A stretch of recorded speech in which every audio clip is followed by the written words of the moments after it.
Howdy, folks, and welcome back to Obi-Wan Kenobi. We are up to part 6, the finale of possibly the series, or maybe the season. Still up in the air. I think there's potential for another season, but we haven't heard anything official yet. So, as far as we know, this is the finale. We're looking forward to a lot of things in this one. First of all, Leia getting back home. Darth Vader never actually encountering Leia, I guess, or maybe he does. Because he does seem familiar with her in episode 4, but then again, she was a senator at that point. So it seems logical that they would have run into each other, or at least he would be aware of her and she would be aware of him. But it's possible they'll actually cross paths in this episode. That would be interesting. Because of what we know, not what he knows. But definitely we're looking forward to another fight between Kenobi and Vader. And people are saying this, and I agree. I think it'd be really cool if during this fight, sorry, something in my throat. During this fight, just as when Ahsoka fought Vader in Rebels, that either his helmet becomes broken or it comes off and you can see his face. And you can have that kind of a connection to not just this Darth Vader, this thing, this entity, but Anakin Skywalker, right? Just as Ahsoka did when she saw his eye, and his eye, it is his normal color before it went back to the yellow red, whatever the heck it was.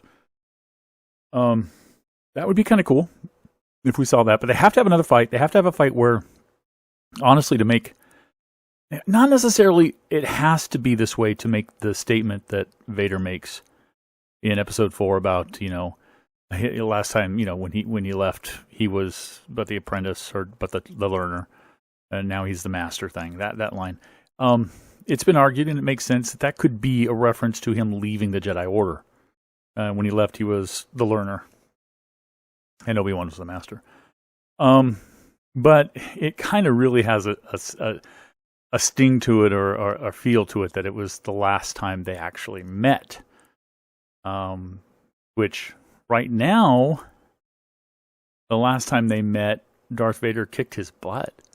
So they need, you can count the escape, I guess, in the last episode as Obi-Wan Kenobi getting the better of him, but it wasn't a fight. So we're looking forward to a fight in which Obi-Wan Kenobi actually bashes down or beats to some degree Darth Vader. Seems unlikely, but maybe gets the upper edge, makes the appeal to him to try to return to the Jedi way, the light side, because of the comment that was made to Luke by Anakin about how, or Darth Vader at the time, about how Obi-Wan Kenobi once thought, as you do, that he could be saved, but there's no saving him, sort of thing. So anyway, enough talking. Wow. Let's watch and see how this thing ends. It's like 50-something minutes, so here we go. More children are going to die, apparently. And, of course, we need to know third sister, no longer really that title, but she saw part of the message and knows there's some kind of child on Tatooine that Owen needs help with. And that was, she might recognize it as maybe it's some kind of a Jedi communication device. I don't know. So she might be putting two and two together and thinking, I need to go to Tatooine if I can survive my lightsaber through my gut, which I've done before as a child. So maybe he just pushed that through some droid parts already. But is she going to go there this episode, or is it set up for a potential season 2? And what is she expecting? Is she just expecting a way to get back at Obi-Wan Kenobi? She was angry at both of them last episode. Darth Vader, obviously, for what he did, and Anakin in that context. But also to Obi-Wan for not stopping him. So she might be also seeking some vengeance against Obi-Wan and want him dead. And maybe she thinks the boy is Obi-Wan's. But whatever it is, she thinks, I guess, that it's something that can lure out at least Obi-Wan. But she shouldn't have any inkling that this is going to lure out Vader. that boy would lure out Vader. But maybe it's an indication of where he's going, which means it's an indication of where Vader's going, right? Okay, let's find out. Already back on Tatooine, okay. You can have what's left when I'm done. She made it there? She made it there already? Okay, how did she get there that fast? I'm sorry. They're still being pursued by the Empire. Obi-Wan and the Jedi, the Path people, or whatever that's called, Pathway. The Pathway. They're still being pursued. How did she get to the point where she could walk and get all the way to Tatooine that quickly? I hope they explain that. More than we have. He's going to give himself up all by himself, right? He's to give them the time they're going to need. He's going to give himself up as they have some kind of a shuttle or something, or an escape pod or something. And Vader will sense him, and that's all he cares about. Oh no, they know she's coming. Go on. Beru, what are you doing? I love that these two are being shown. I mean, all we've seen of Owen so far is, I'm not going to say coward. He's never been a coward, but just angry, you know. And Beru here saying, you know, we're enough. We can stop her. You know, we're going to fight. I just love it. I love, because all we got in 4, got a tiny glimpse in the prequels as they gave them Luke, but in 4 all we got was just Beru being a loving aunt, and Owen being a grumpy old man, and then they died. I love seeing more of them. We both knew this. A blaster layer. You're 10 years old. Leia wanting a blaster. Like, come on. You gave me the holster, but where's the blaster? There we go. How can this small ship outrun? Oh, we're going to get the Qui-Gon moment here, I think. How can this ship outrun a cruiser, an Imperial cruiser? I mean, shouldn't they be able to overtake them? To face him. No Qui-Gon moment. Dang it. It's about you. No, he has to do it. Doesn't want to do it. Time to find an escape pod, Ben. A difference in priorities there, right? The Grand Inquisitor's like, these are Force sensitives. My job is to hunt them down. I want to go finish that job. And Vader's like, screw you. No, that ain't what we're doing today.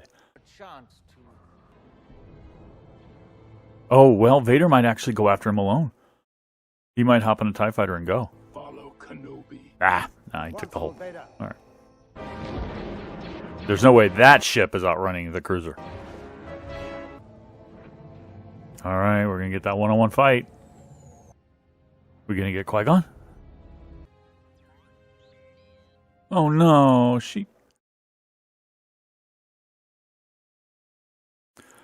Leia's going to make me cry again.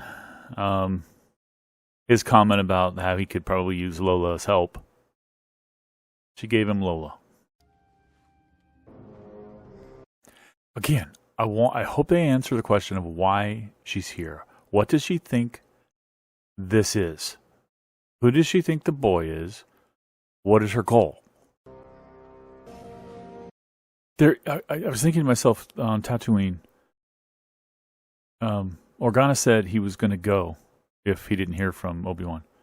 There's a chance he's going to show up, possibly with some guards or some people who can help, and at least distract Reva. Am I overthinking that? Am I being too hopeful? I want some grand Jedi rescue, but there's no Jedi to rescue them. So I don't know what's going to happen here. Or happen there, I mean, because here I know what's going to happen.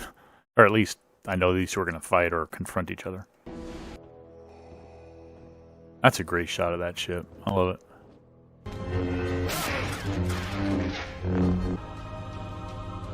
This is the grand epic duel that everybody wanted.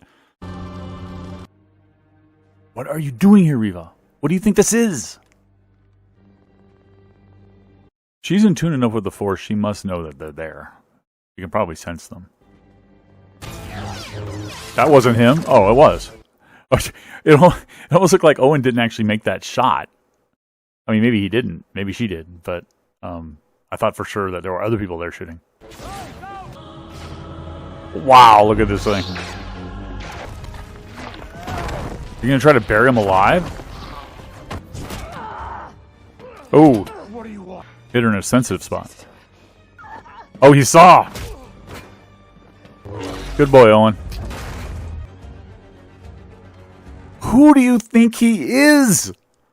Reva, who do you think he is? All you heard was that... you heard... Okay. You heard that Leia's father wanted to go there to... Leia's father mentioned Owen, Tatooine, boy. That's it. That's all you know. Who do you think he is? I mean, you said he's not your own. So you think he's somebody else's. Do you think he's Obi-Wan's or do you think he's Vader's? You have no reason to believe he's Vader's. You must think he's Obi-Wan's. Unless you're jumping into conclusions and you're saying, well, I know Vader's Anakin, and I know Anakin was married. Well, maybe she knew, maybe she didn't. That was kept a secret. But the Queen, Padme, had, or the Senator, I guess at that point, or whatever she is, whatever she was at the end, was pregnant. But she wouldn't know that, because she wouldn't know they were really married, because that was a total secret, right? So she can't think that's Vader's kid. She's got to think it's Obi-Wan's kid. Or something like that, right? She can't run. Come on. Her gut is so messed up right now, she's not going to run. She could barely walk. Is this when he gets the Qui-Gon? Is this when he gets the vision? Qui-Gon vision. Does it happen here finally?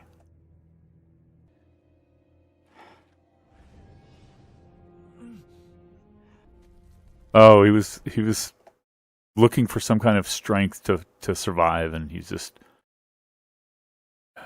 It's the kids. It's Luke and Leia, and needing them to survive. That's giving him the energy that he needs to break out, I guess. Yep. Yeah, he knows he's alive still. And not too many people do that to Darth Vader. Oh boy. It's gonna crush his helmet, isn't it? Yep, as expected, if this is our final battle, he does kick his ass. Which leads well into that line in episode 4. There's the helmet. I knew it'd have to go. He has to see Anakin's face. I love that mixture. First of all, it really echoes what Ahsoka and Vader / Anakin did in Rebels. But I love the mixture of the voice. Right? You get Anakin, you get Vader. Kind of mixed together. That's just brilliant. Perfect setup for episode 4. Leaving him definitely not the master.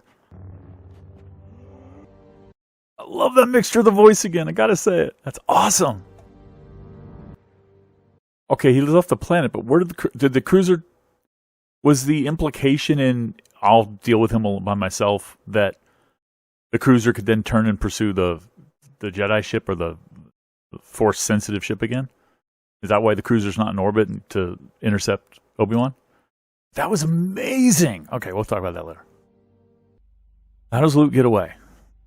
Do the Sand People ambush her? Does Qui-Gon appear? To her? That would be crazy ironic, wouldn't it, if Qui-Gon appears to her to appeal to her as the Jedi youngling and appeal to her better nature, what little of it is left, and try to redeem her and put her on the right path? That would be kind of crazy, amazing, ironic, wouldn't it? So I'm hoping it happens. Oh no, he senses it. Luke. No, Luke is totally helpless here, so something's going to have to happen. I don't think Obi-Wan could get there in time. Unless this is out of sequence. Maybe that explains how she got there. She healed up enough to get there in time. Maybe. No, because he just sensed Luke falling. Unless we're to think that he sensed Luke's danger from earlier, and he's been... I don't know. The timelines just don't seem to line up.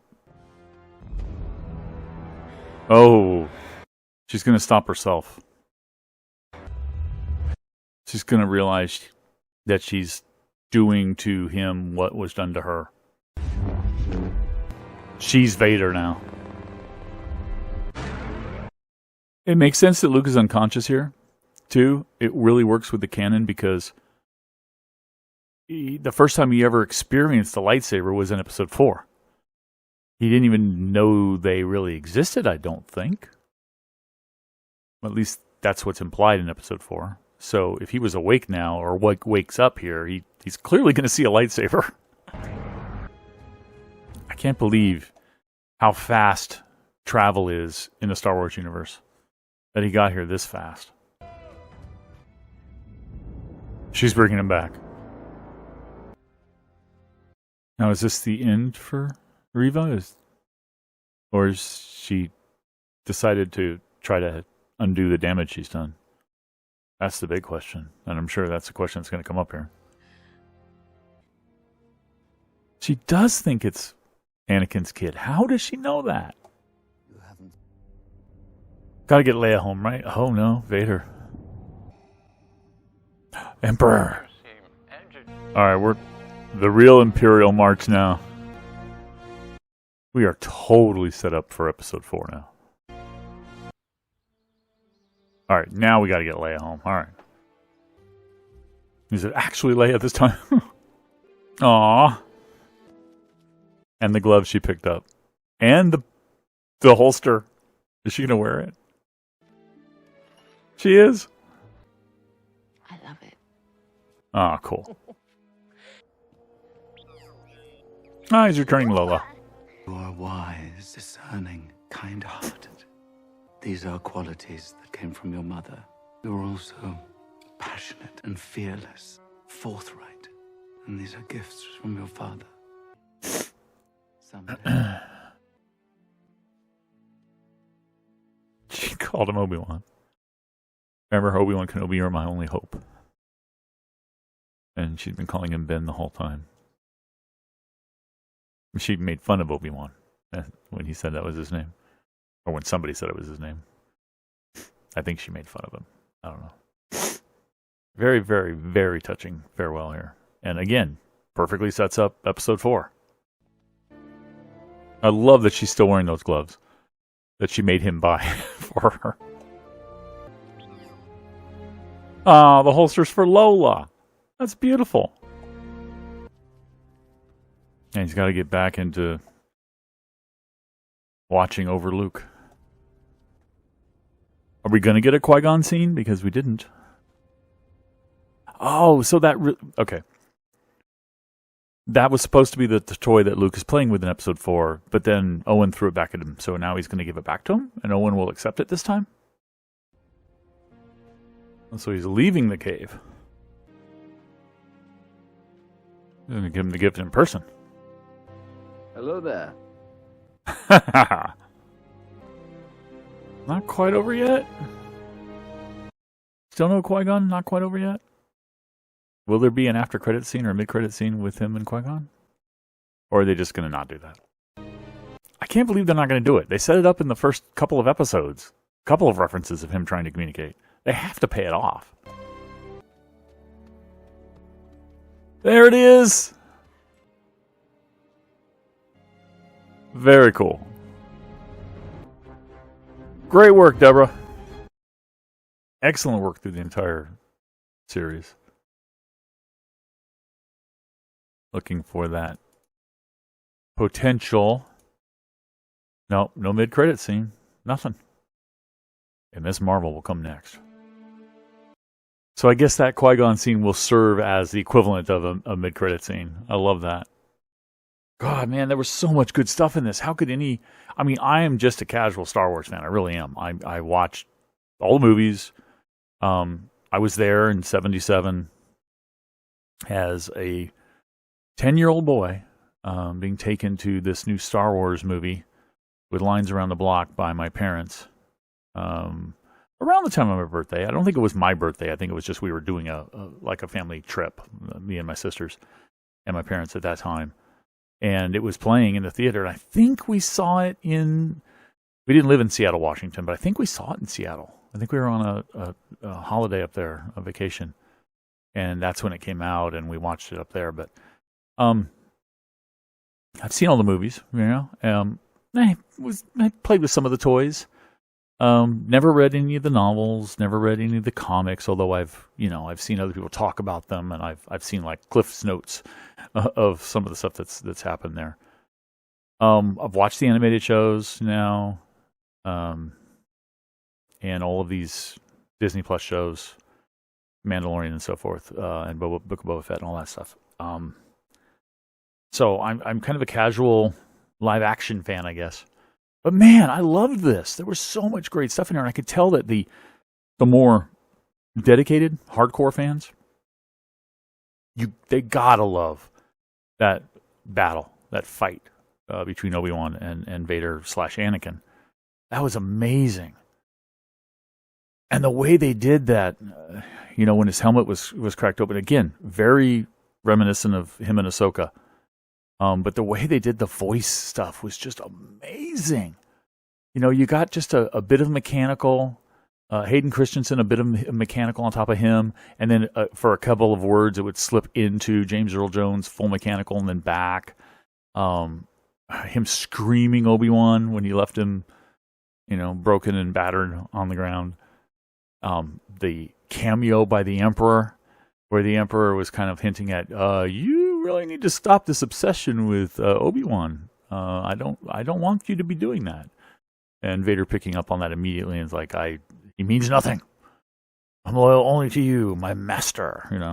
All of that. So, all of that perfectly setting up Episode 4. Leia returning home, knowing who Obi-Wan Kenobi is, and him even saying, if you need my help, let me know. And but we got to be careful. We don't want people to know. And I love this the bit where he was able to tell her, without giving her spoilers, tell her that what she got from her mother and father, and that he did know them, and that they were good people. Bad things happened to Anakin, became to somebody else. Like he even said, I love the line from Anakin, or from Vader, I guess. You did not kill. You did not fail, or you did not kill Anakin Skywalker. I did. I might have. It seemed to release a bit of weight off of Obi-Wan's shoulders when he was able to say, then fine, Darth. Although Darth is title, Vader is his name. But anyway, he always called him Darth. He called him Darth in Episode 4 too. So, this basically then, my friend truly is dead. So great stuff. Hopefully I remember to edit that cough out. Sorry about that. Just, wow. Amazing conclusion. Everything that all the fans were like, wait a minute. How does this make sense now? They answered all that. You guys tell me in the comments if there's anything that they didn't button up and stitch up properly. I think they did. Even him appealing to Anakin would set up that whole line that Vader gave to Luke about, Obi-Wan once thought as you did. All of that was set up really beautifully. Setting up Luke, giving him the toy. Now Luke knows that there is this old Ben, hermit out in the dunes, or wherever he is, out in the hills. So that's all set up for Episode 4. The fact that he's got no training is set up, is explained, where Ben realizes that, he needs to be a boy. Let him be a boy. The future will work itself out, as it does. Yeah. Oh man, I think, again, casual live action fan here. I see this as like a massive love letter to Star Wars fans. Don't you? This is just amazing. To get to see all of this stuff in between, and to see it all kind of stitched and tied together. And Episode 3, all the threads being woven to link it to Episode 4. Just beautifully done. With some excellent acting, some excellent scenes. wonderful fight scenes, a new character, Riva, who went through a whole, I mean, she represented the younglings that Anakin slaughtered, and she was able to have this amazing story arc where she ended up catching herself, redeeming herself. Well, she hasn't redeemed herself yet, but she's caught herself, and she's trying to set herself on a path, I presume, to help people and to maybe to redeem herself for the things she's done. She's killed a lot of people. So that's going to take a lot. Yeah, just brilliant stuff. I loved it, guys. Let me know in the comments what you thought. I can't wait to see other reactors reacting to this and other breakdowns and things, because they're going to be amazing. But I really would like to know what you guys thought, what you thought was the best part of it. And did you think of this as a love letter? I don't know what kind of a fan you are. Are you like me, a casual live action fan, or are you a more hardcore dedicated fan? Did you feel this was like a love letter to the fans? Because I certainly did. This was just great. Thanks for watching. I'll catch you next time. Bye-bye.